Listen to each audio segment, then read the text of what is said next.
Tämä maajoukkue on myös matkalla toukokuussa Botniin eli Battle of the Nationsiin Prahaan.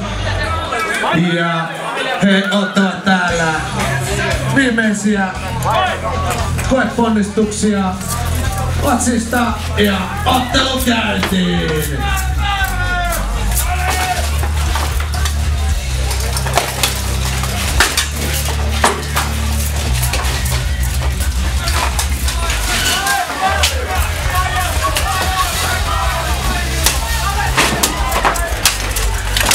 Useita tappelijoita meillä ei ole vielä näkynyt.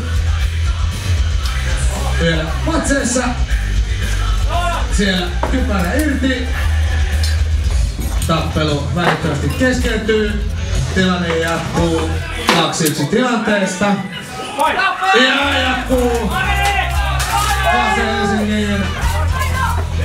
Meillä on Ami vastaan pari aikamoista Suomen maajoukkueen mörköä.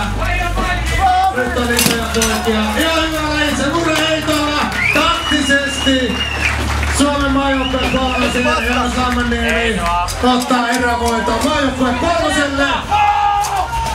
Usein on oikeasti ilman 2-1 tilanteessa.